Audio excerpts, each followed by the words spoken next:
So, welcome and thank you for joining Sashbear's monthly expert education presentation. And I'm pleased to introduce our expert speaker, Karen Waddell. Karen is a globally sought after mindfulness meditation teacher for well being and health. After a concussion 10 years ago, she left the conventional health care she was receiving to find relief and healing in alternative areas.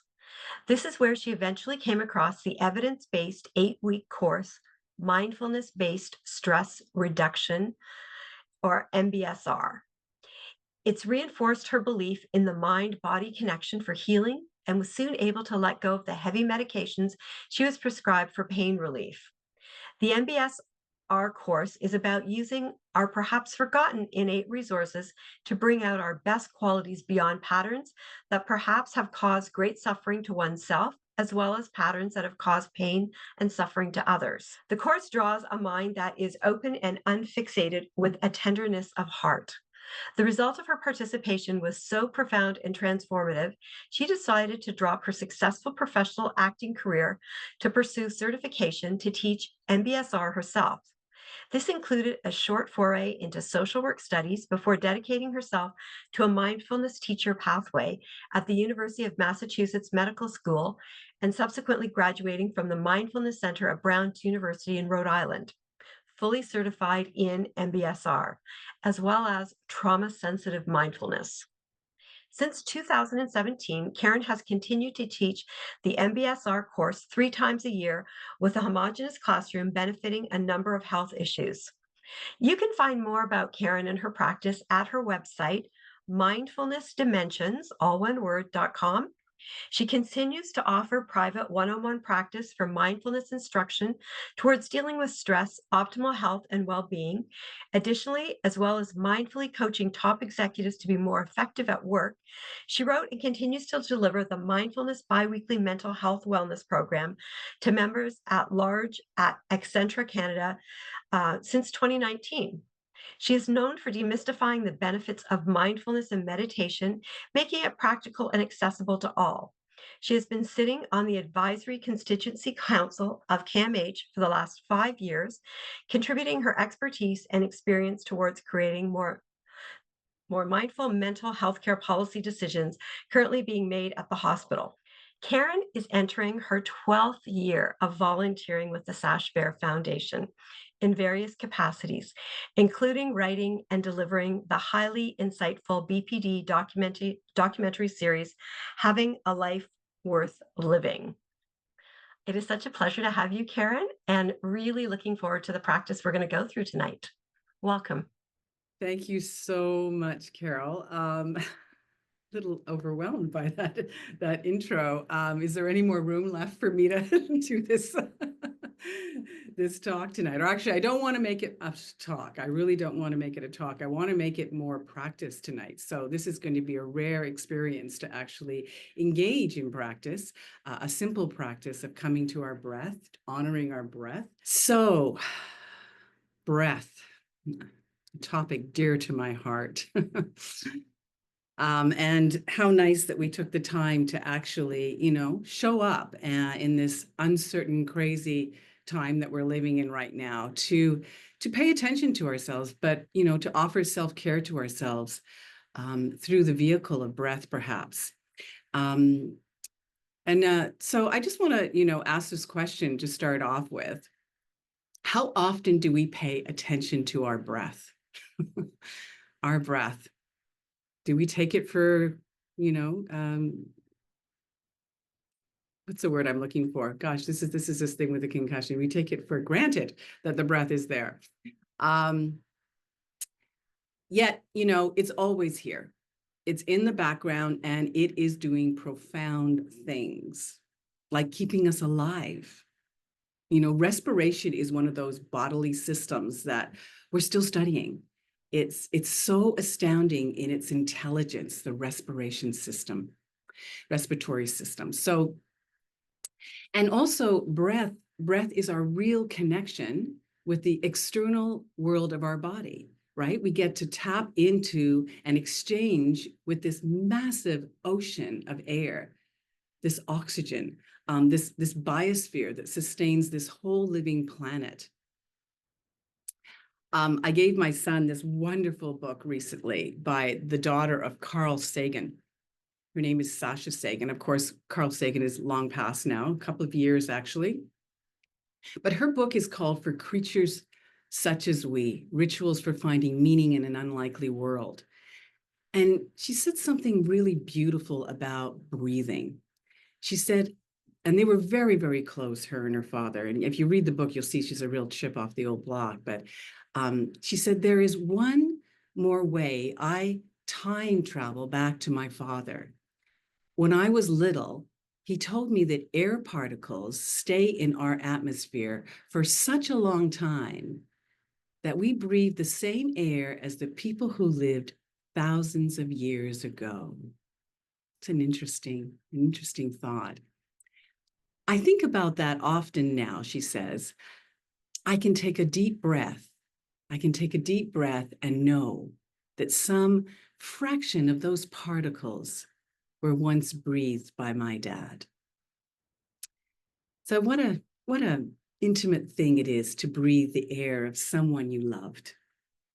I mean, having just lost my mom recently and including my dad some years ago, this thought gives me also some comfort. And I hope that this notion gives you some comfort if needed tonight.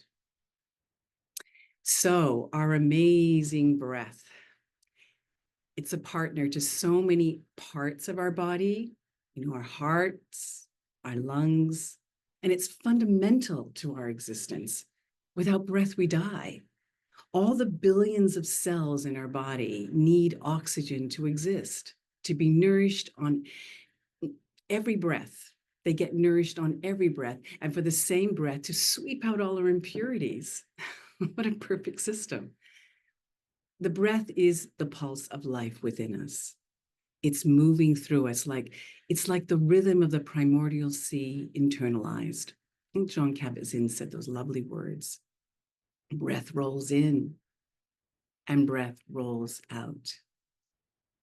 It's part of the basic ebb and flow of matter and energy. Yet again, how often do we pay attention to this profound ally in our life?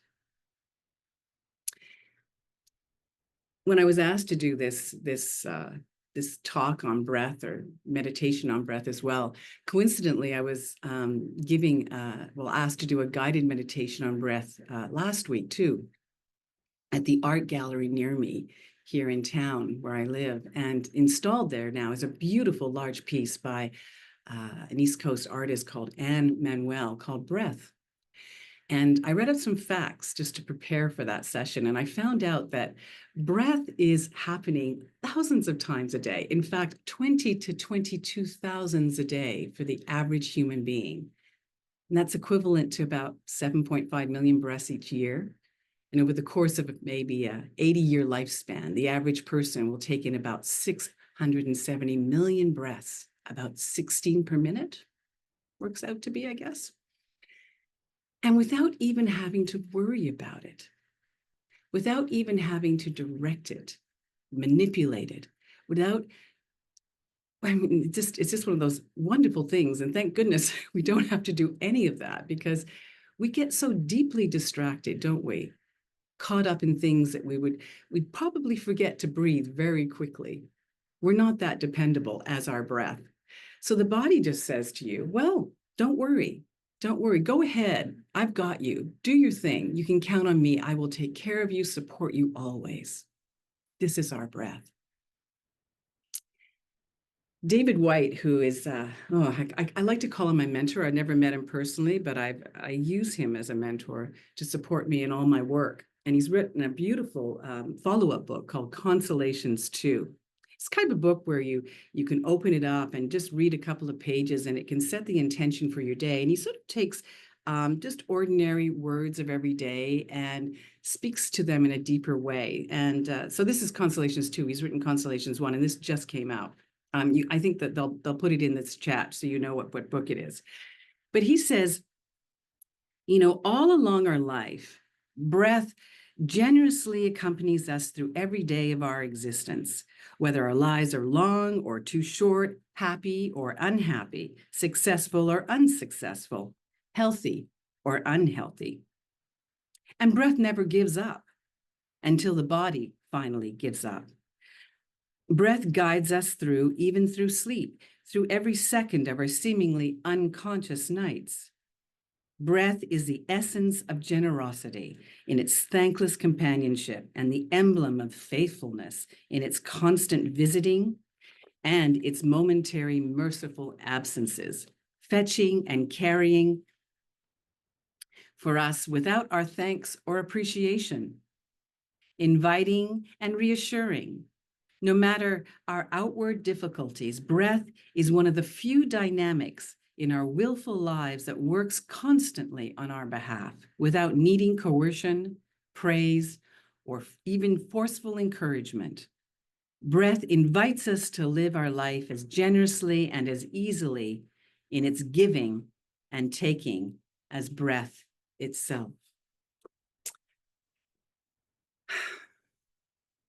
This remarkable breath. So I'm not going to talk anymore about all the beauties of breath, the wealth of breath. I think it's enough of me touting about all the remarkable aspects of breath. So if you care to, and I hope that you're prepared to do this, let's visit our breath directly right now. And we'll engage in a practice around breath, just to be with a few of our breaths, for a few minutes. And if you're comfortable, let's offer some generous attention to this worthy ally in our lives. Let's tune into our breath as it's breathing us now. So first, I'm going to ask you to take away some of the distractions in your life right now. It's just for a few minutes. So all you have to do is maybe just turn off the phone, maybe turn it over, disconnect maybe from turn notifications off on the computer. So we're really, really becoming attentive here. And of course, if you've been sitting all day, I'm going to be sitting guiding this practice, by the way, and you're going to hear my voice. So I want you to go underneath my voice. But if you feel like you need to walk or you feel like you need to stand, that's perfectly fine. Or even lie down. You're welcome to lie down. But I'm not putting you to sleep, just so you know. I'm getting you to awake right now to being in contact with your breath. So we can start right now by taking a few moments to tune into our posture. Making sure that our posture is upright, not leaning back too much, or maybe our chin is perpendicular to the floor. Our feet might be not crossed, but flat on the floor, hip widths apart. Feeling the floor, feeling the contact of the floor, offering support there. And so the posture feels stable, but not too rigid. I want you to be more like a bamboo than a, straight, rigid steel pole or something. But sometimes it's just the attitude that means a lot too. So I want you to arrive here, whatever this means to you, to arrive here sitting in a dignified way. What does dignity actually mean to you? Everybody, it means something different. So, and this meaning, it's going to come from the inside out, not from the outside. What does it mean to sit in dignity? A posture simply reflecting your true humanness.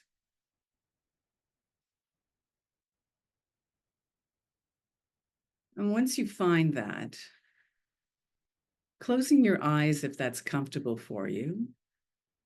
And again, if that's not comfortable right now, you're welcome to keep your eyes open, but perhaps a soft gaze, a lowering of the eyelids. So you just look at something just in front of you, so you're not distracted by things going on in the room.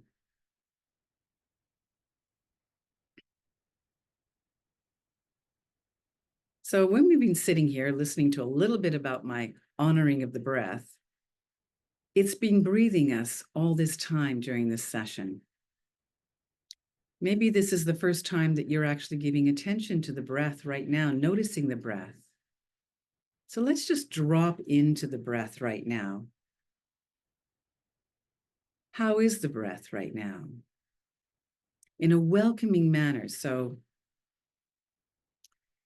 we're not putting any expectations on the breath right now. We're just simply noting the breath, the qualities of the breath. The common mistake people make when I direct them to come to the breath is that they think about the breath, that they, analyze the breath, and that wouldn't be necessary. We're just actually feeling into the direct sensations of, I know I'm breathing right now. How do I know I'm breathing? So there's some sort of felt sensations that a breath right now. Becoming aware of sensations, and that's the way the body speaks to you, is through sensations. So are you noticing a slow breath? That's a quality. Is it a long breath? Is it a deep breath? Simply noticing simple things. Is it a rough breath, a smooth breath?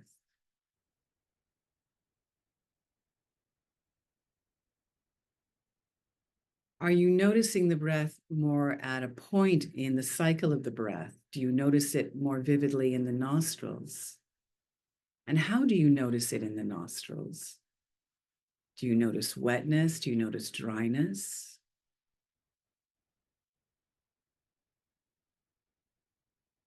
Do you notice temperature? Maybe a shift in temperature from the in-breath to the out-breath in the nostrils.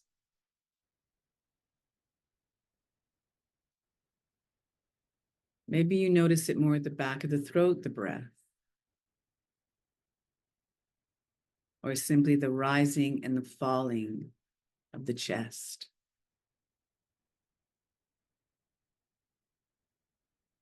Perhaps in the way of contact it's making with the clothing you're wearing tonight. Some sort of contact being made there.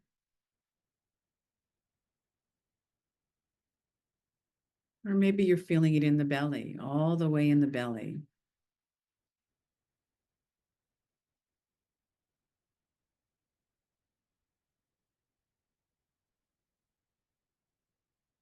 So just exploring right now where you feel it more predominantly in this cycle. And then trying to maintain attention there, just to know more about it. It's like reporting like a scientist here. The qualities of what you're feeling, the felt direct sensations of breath. I know I'm breathing. I feel my breath. And without judgment, without opinions about this is not good enough. My breath should be better. My breath should be like this, like that. The breath is the way it is right now, and that's all we have to mind. This breath in awareness. And some of you may want to actually rest in the breath right now, the whole breath, riding in this current of air from this large sea outside of us, riding the whole current down to the bottom and riding out. Knowing you are breathing. The image of a raft works for you. You may use that. Sitting on a raft, riding the breath into the body, out of the body.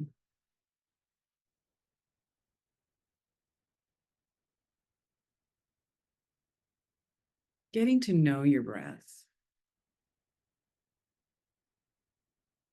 How it is, however it is, welcoming it as it is. And of course, there will be a distraction. The mind will not like you to hang out in the breath because you're living in the present moment, and the mind doesn't like to live in the present moment. The mind says, what are you doing down there? I need to talk to you up here. So it'll grab you to get involved in some sort of thinking.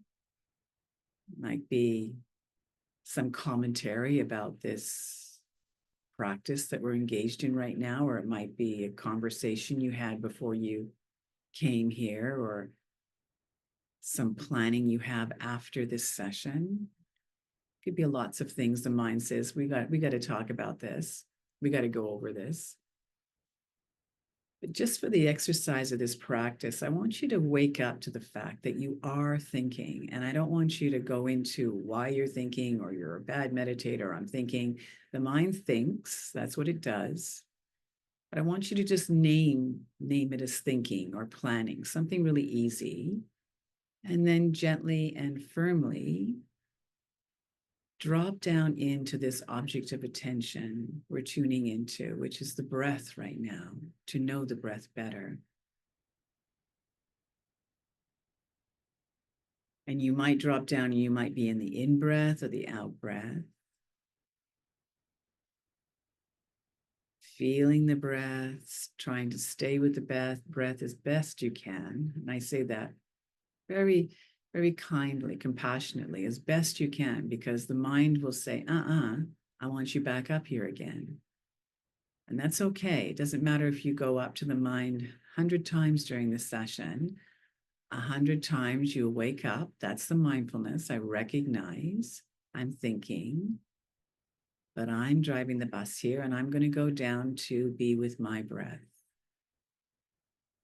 Perfectly all right if the mind is racing or caught in some fantasy, some narrative, discursive mind, whatever it is. I notice thinking.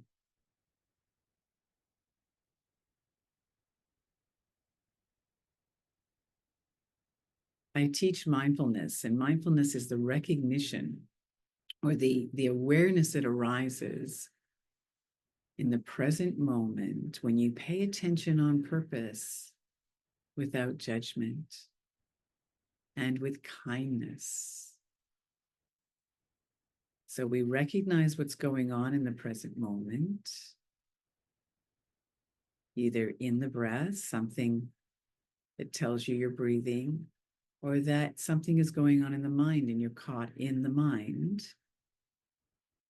And holding it in awareness is a very different way to be. You're just holding it, you're meeting it.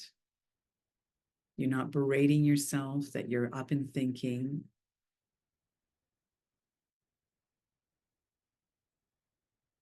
You're simply noticing over and over again and returning over and over again to something happening that's always happening, this breath, this ally, this friend that's always here for you in some way.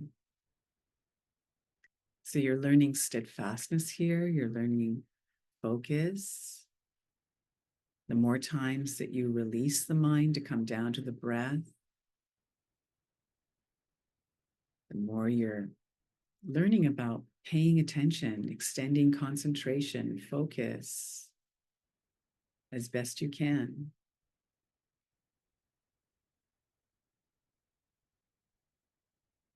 You can actually be playful with it. How long can I stay with the breath?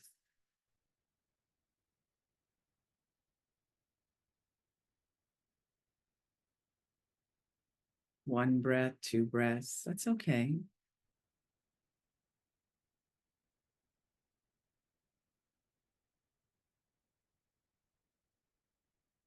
This isn't about the duration of how long you can stay. Eventually, you'll stay longer the more you come down. But the way to get really interested and to stay in the breath is actually to bring curiosity and interest to this noticing, this present moment noticing I am breathing.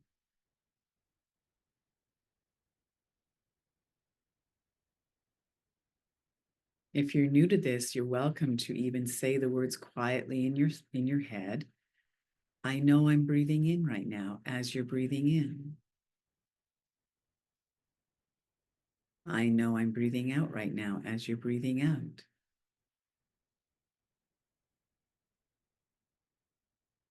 If it helps with that staying power, like training a puppy to stay, you got to do it a few times.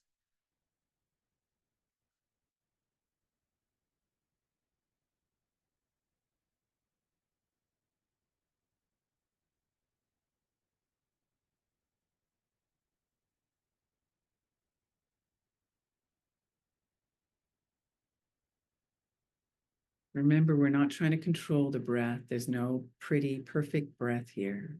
We're just noticing the way the breath is, reporting unbiasedly like a scientist. What am I noticing?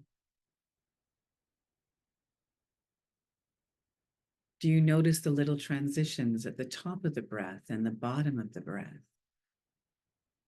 Without controlling these rest periods, knowing that the breath, like I said, will take care of you. It'll know when to come back. It'll know when it's time. But just resting in those transition short periods with interest and curiosity, without control.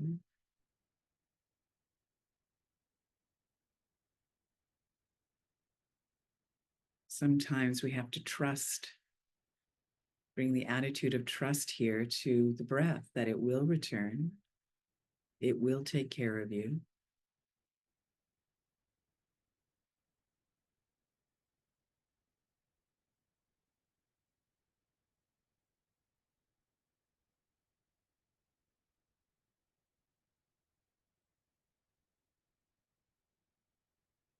Do you notice if the in breath is longer or shorter than the out breath?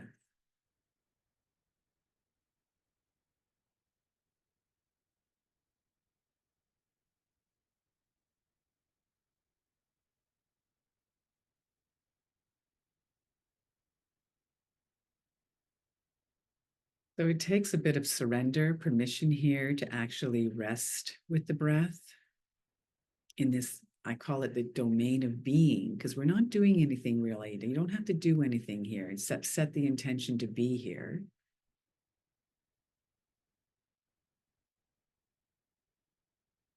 Surrendering into the simplicity of just sitting here with the breath in silence, in stillness.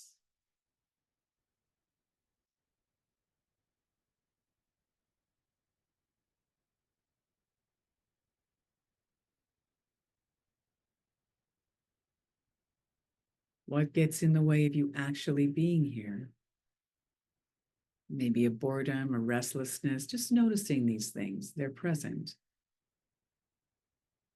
Calling them their name and returning again to my attention is on the breath.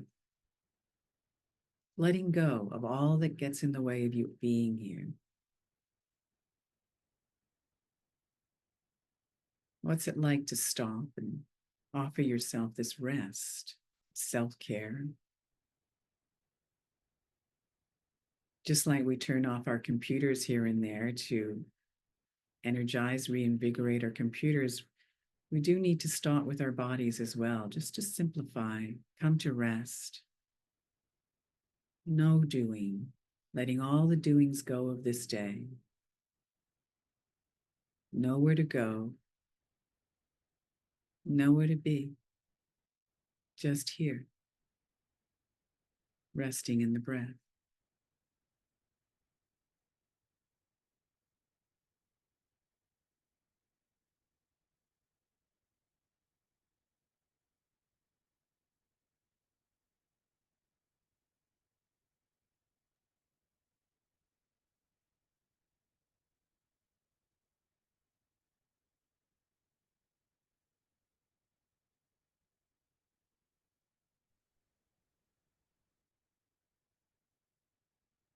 Settling into the natural rhythm of the breath right now.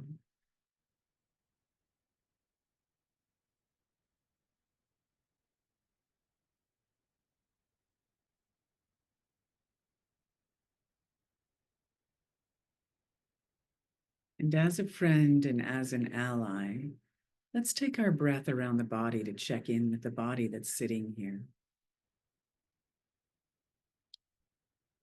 So let's first, if you care to, arrive in the forehead of the body and simply breathing into the forehead and out of the forehead. Noticing any tension, any tightness in the forehead. And on each exhalation, perhaps releasing a little bit of tension, a little bit of holding, softening with each out breath. Perhaps you didn't know what was being held in the forehead.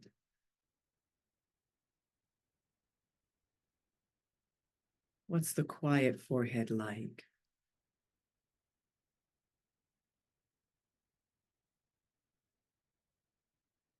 Breathing in and breathing out with the breath as an ally, as a friend, meeting the forehead, dropping down to the eyebrows when you're ready, these two large muscles that express ourselves so much in the day, not needing to work right now, but at rest. Are they still holding on to this day? Let's breathe into our eyebrows and breathing out, releasing whatever can be released with our friend, the breath.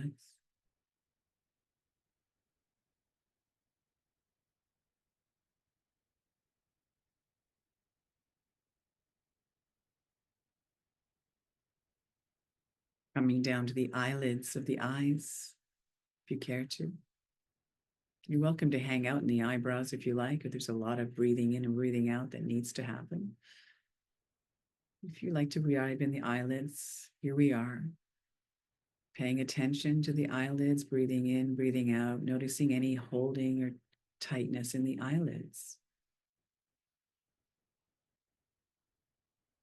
And the eyeballs, letting the eyeballs fall into gravity, resting in the eye sockets, breathing in and breathing out of the eyeballs, softening.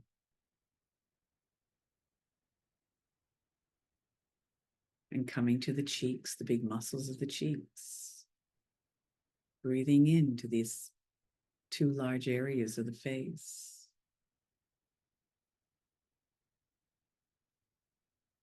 Releasing whatever's possible on the next exhalation. We don't have to release it all. That's okay. Just a little bit of softening on the exhalation. What's able to be let go.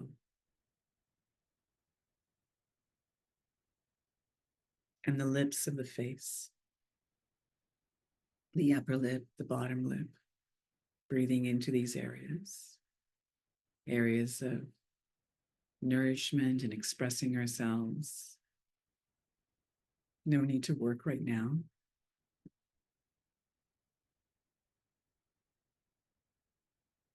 What are the lips like at rest? When we breathe in and breathe out, offering attention, releasing the lips, and arriving in the big mandible, the jaw, the hinges of the jaw, the large weight of the jaw. No need to work right now. Just breathing into this large area, noticing how it is. Breathing out, breathing in, breathing out. This breath rolling in, rolling out. Coming down to the big neck muscles, if you like. Noticing what's to be known in the neck muscles as we breathe in and breathe out. Meeting the neck muscles with friendliness, together with the breath. Releasing whatever can be released, softened on the out breath. And the shoulders, breathing life into the shoulders. And softening the shoulders on the out breath. The upper back holds us up most of the day. Breathing into the upper back and out of the lower back, upper back, sorry.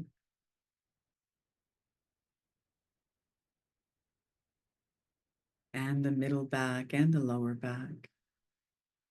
All the muscles of this area breathing in to this big, large region, breathing out.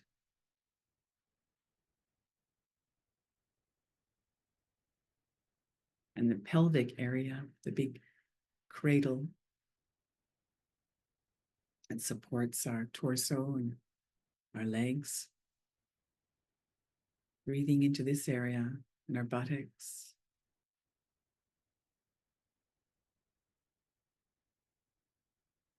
The upper legs, the big muscles, the length and width and depth of our upper legs, breathing in and breathing out. Just noticing,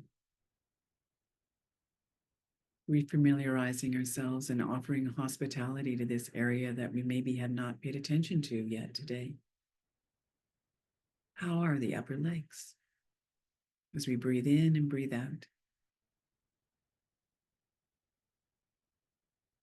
And the knees, circling the knees, breathing in and out of the knees. We're not thinking about the knees, we're just breathing in, we're feeling the knees.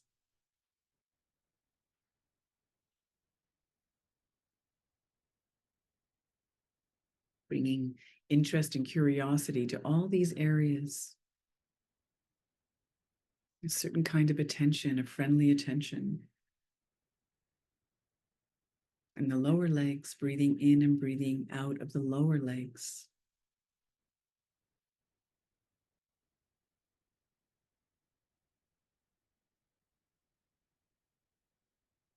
And the ankles. How are the ankles?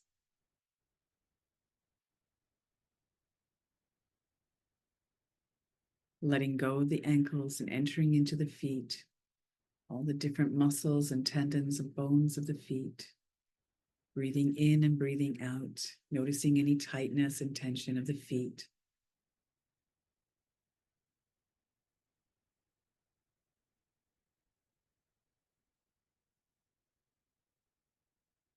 Coming back up to the belly. Feeling the breath in the belly. Kind of like a jelly belly. We don't have to hold the belly. So letting go of this belly. It's not a pretty belly right now. What is the belly like at rest as we breathe in and breathe out? In a light, playful way, we're not trying too hard here. Defeats the purpose. Instead, it's not a chore. We can say, I get to pay attention to this body, this breath, this body with my breath. How wonderful is that? Giving attention to this one body we take through life. Bringing interest and curiosity, knowing that there's some value here.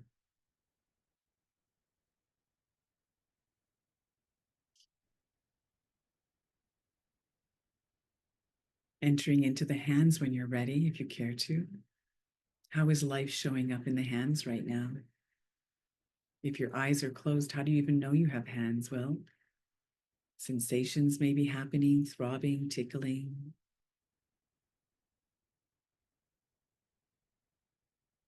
Tingling, wetness, dryness. Breathing into the hands and out of the hands, releasing anything that's possible on the out breath. Visiting the hands with breath.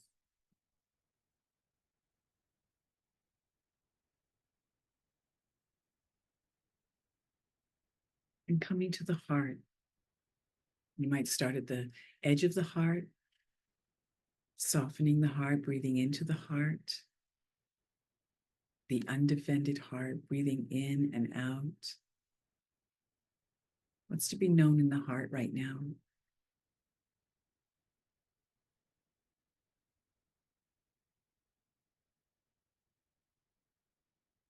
Bringing warmth and tender care to the heart with the breath, entering and leaving the heart.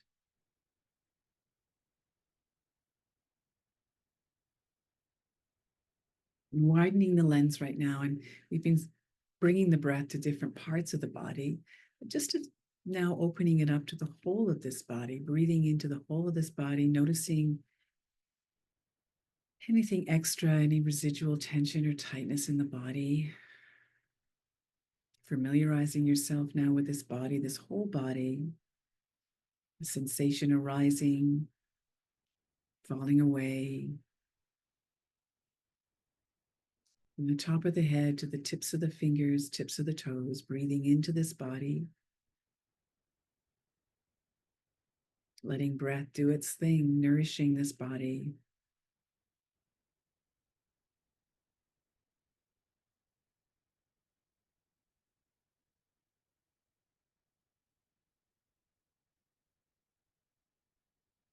As you sit here, I'm going to share a beautiful poem by David White, the same man who wrote Consolations 2 I was talking about before. He's also an extraordinary poet, prolific poet. He talks about breath in a beautiful poem called A Seeming Stillness. And again, it's not about analysis here. It's just listening with the heart. You can rest in the heart as you breathe into the heart and out of the heart. A seeming stillness.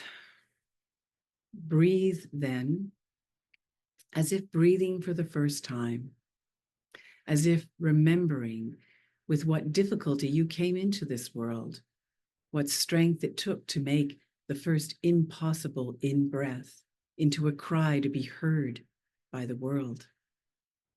Your essence has always been that first vulnerability, a being found, a being heard, a being seen.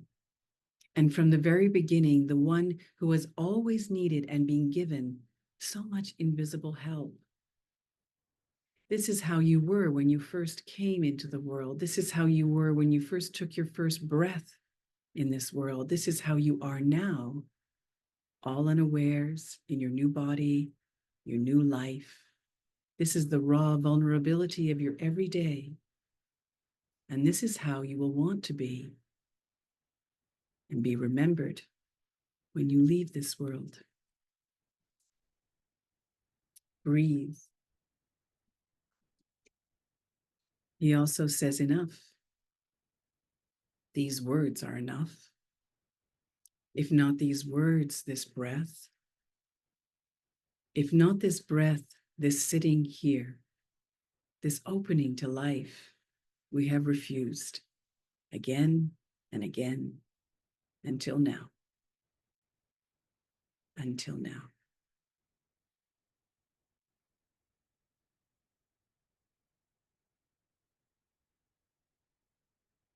So you're welcome to take a nice deep breath into the body. This will be a deliberate breath into the body. And if it needs 2 breaths, take 2 breaths in to fill up the body fully as you can. And don't hurt yourself. We don't want to push anything, as much as you can. The most important thing is to let the breath out slower than when you took it in. So a slow release, slow exhalation. You might count to 3 on the inhalation, and then maybe get to a 4 or 5 or 6 on the exhalation. Settling the body here.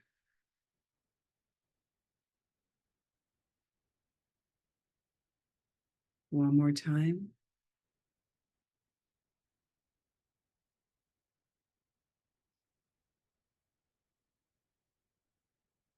And offering yourself some movement in your toes, in your feet and your ankles,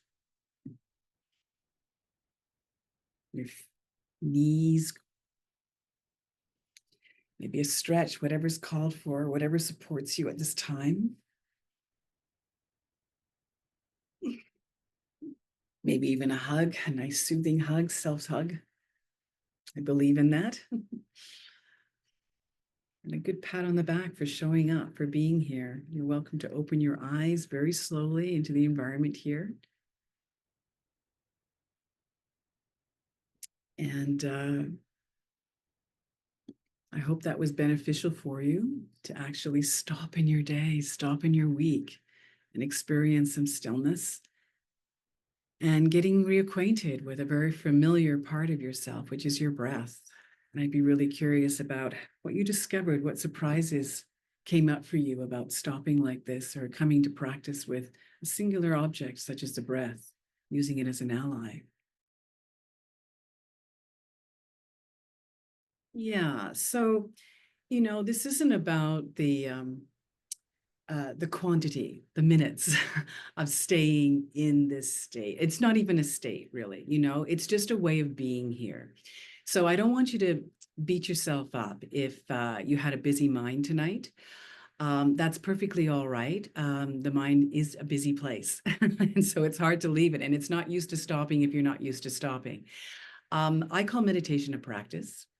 because even if you can stay with say you've chosen to be with, we chose the breath tonight. There's many different ways to practice. We can practice with coming to sound. We can practice coming to the body. And what we're doing is just basically that thing that I talked about, is noticing when we leave our object of attention, when we're losing that concentration and focus on something and going up there to thinking, right? And getting lost in something. That is mindfulness. And then coming back down. And even if you stay for 2 or 3 breaths, I know that the body will be very thankful and very grateful that you stop for 2 or 3 breaths. That is good enough. That is good enough. And no one's going to go, oh, you failed this. Because I know with practice, it's almost like you set this default line, like going along a path in a forest. They say if you go along the path in the forest for 14 times, there's a path there. You're setting the intention to sort of sit and do this for maybe 2 minutes even, and that's good enough. And then you leave it and you go away. And you come back another time. But the key is consistency, about doing this in a consistent way of just stopping and not worrying that, oh, I couldn't do it for 20 minutes or I couldn't do it for 5 minutes. Do it for 2 minutes. That's perfectly fine. This notion of resting in the breath. And like I said, if you're having difficulty, then what's getting in the way of that? That's the interesting part, right?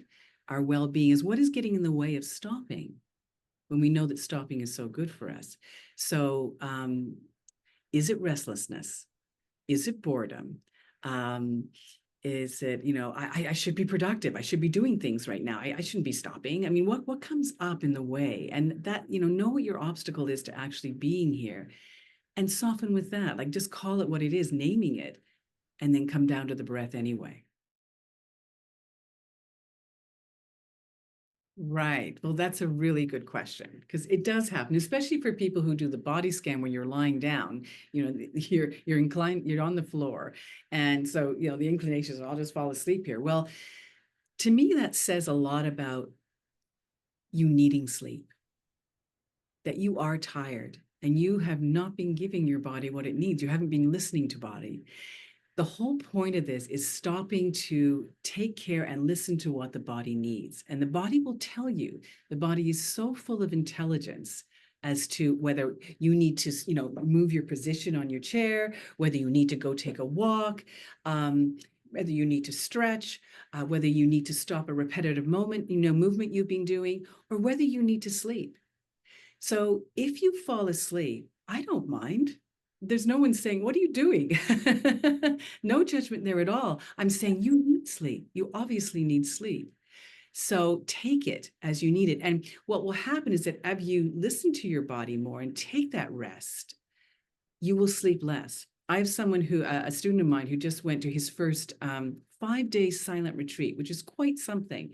And he's in a lot of pain. He's a chronic pain patient of mine. And he slept for the first day and a half, and slowly, and then slowly the body said, thank you. I needed that. You've been going too hard recently.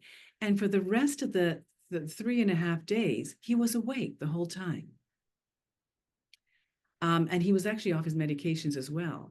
So listen to the body if you need to sleep. Don't deny it. Yeah. Well, it's thinking. What are mind games? It's all thinking, right? And thinking is not real. Here is real. Thinking is habitual, and it's usually habitual, right? That we get caught in going to a certain place a lot of the time, right? So mindfulness is about waking up to that I go to that place all the time. And so if you're not feeling safe, I'm aware that trauma is in the room. If you're not feeling safe about surrendering per se, then how do you this is about autonomy, about how do I take care of myself? That's the most important thing, like what's called for here. So there's always choice. And I want to say that if you're not with a guided practitioner who's not giving you choice, then you need to leave the room. If you're not, if you and when I talk about choice, so how could I find choice? How could I find safety if I need safety? so I can surrender? Do I need to put my back against the wall? Do I need to shut the door? Do I need to do some self-soothing exercises to feel safe? How do I lower that fear and fright kind of place of our nervous system, right? So this is not something you go, oh, snap, oh, calm down. This is something that you're going to practice. This is why we practice taking care of ourselves and doing what's called for so we can feel safe, that we can soothe ourselves on our own. And like I said, you coming to this session, you might not feel that, and that's perfectly all right. But when you work with a seasoned professional, and it could be me, it could be anybody else, especially a trauma sensitive professional, they'll teach you ways to feel safe so that you'll be able to give your permission to say, I can do this. And it's not going into serenity, Carol. I think that's a misnomer. I said going into silence or stillness, not serenity. I'm asking you just to stop. I'm asking you to just stop and get still. And so, and if breath is not the right anchor for you, that's okay, right? You can go into another anchor. Maybe it's just the quality of sound in the room. And without judgment about the sound or opinion about the sound, maybe it's just falling into, as a scientist, I'm hearing a sound right now. How would I describe or write a report about that sound? And just that focused attention there takes you away from thinking mind. And I wanted to know if this happened to someone today with this practice. Did you leave the thinking mind? Were you able to leave it even for, a couple of minutes or a minute? Were you able to do that by coming down into the body? Language. It's too general for me. Breath work, I'm not sure what that is because it could mean many different things. But mindfulness, okay. Meditation is the place where we practice mindfulness. It's kind of like the room we go to. We go to a meditation practice. We practice in this room like a gym, like we're practicing a muscle, okay? That's what, and mindfulness is, and I'll repeat this sort of working definition, is the awareness that arises. So I know what's happening right now. I feel this pinch in my neck. Okay. So the awareness that arises when I'm paying attention on purpose in the present moment without judgment. So like, let's say I feel a pinch, I stop, I take a breath, I stop. Ooh, there's a little kind of a sharp pinch in my neck right now. I don't berate myself for like, oh, I shouldn't have like been at my computer like this, for hours. I should have taken a walk. I just go, oh, okay, interesting.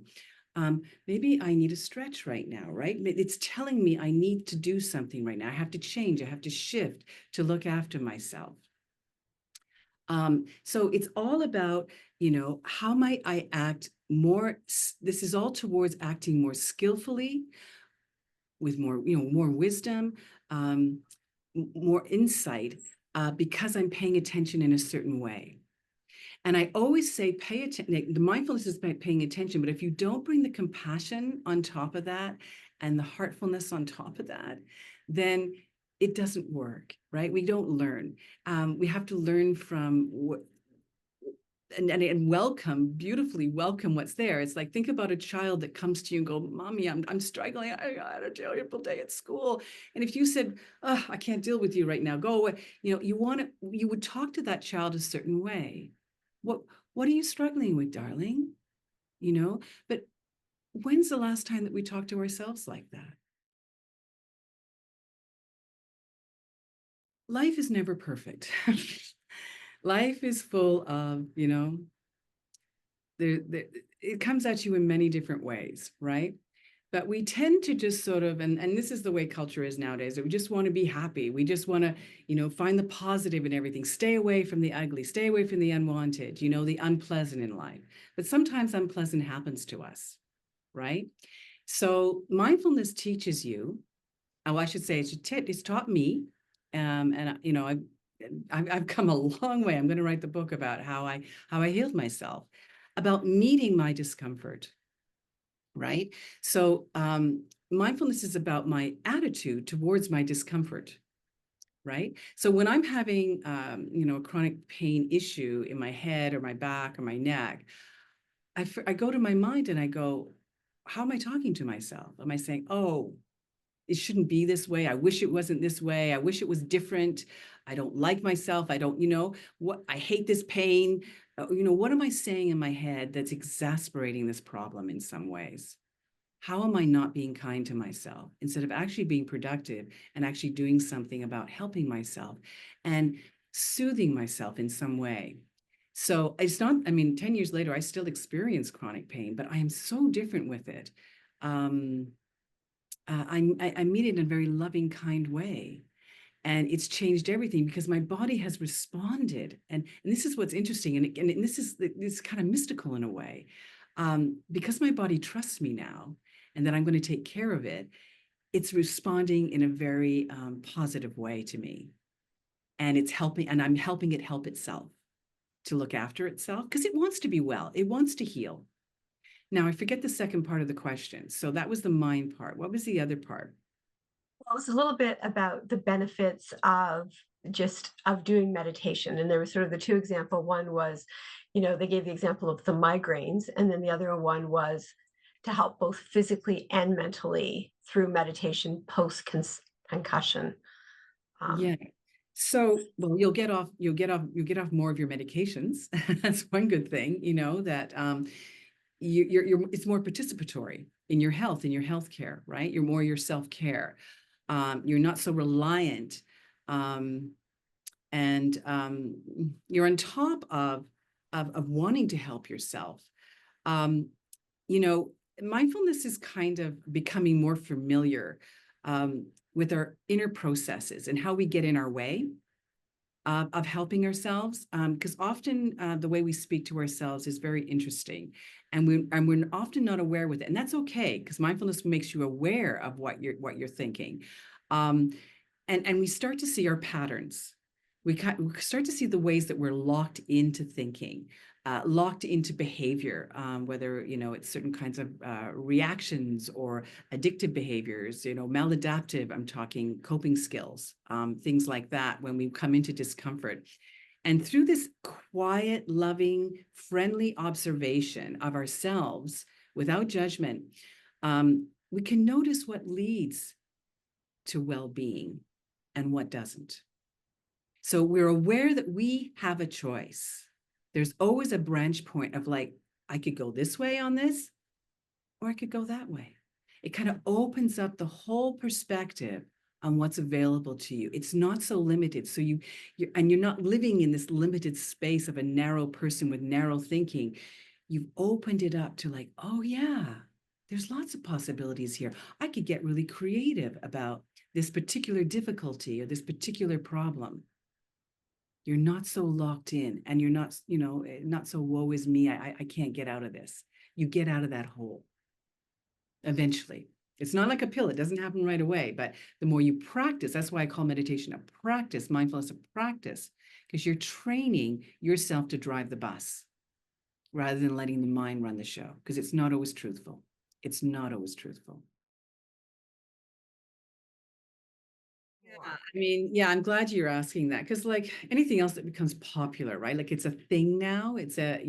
Mindfulness become ubiquitous. About it's a word that just people throw about. Oh, come on, be more mindful, or they don't quite exactly know what they're saying, but it's like everyone talks about. I've even noticed politicians are being using the word and they're not exactly being mindful.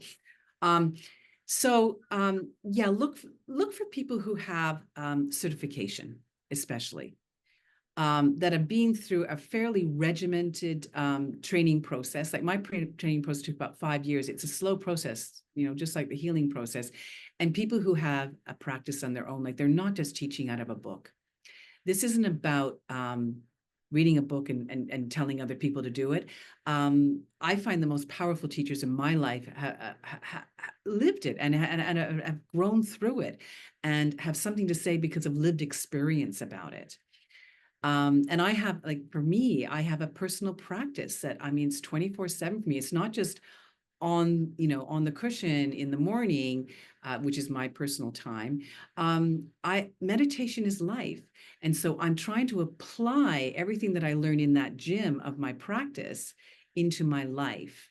And I'm not always successful at it, but I pick myself up and start again. And that's the whole point of it. But do look for people that have got extensive experience and have really put in the time doing their own personal work. I think you'll know when you audition people, interview people, because you'll know you have your own innate sense when you're with someone, whether you can trust them, whether you can feel safe with them, whether they have empathy. This is something that you can choose about. You're the right person for me, that I'm gonna have a connection, and I'm gonna learn from you. You'll feel it right away and trust that intuition. And I just want to remind everyone, if you want to get more information about Karen's practice, more about, some people are asking about, how you look for someone, you can read more about her educational journey that she went on and credentials that she has gotten. You can go to mindfulnessdimensions.com for more information. And I think we put in the books the quotes from Sasha Sagan and David White that you shared with us. They were wonderful. And yeah, thank you so much. This was great. It was really a really cool experience to have the practice to go through with you, as opposed to you just talking to us about it, but rather, as that person said, having that realization that thinking and breath are not the same. They are separate, and we Yeah. can separate them. We can with practice. That Mhm. was great. Thank you so much. It was just such a pleasure to be here. Such a pleasure.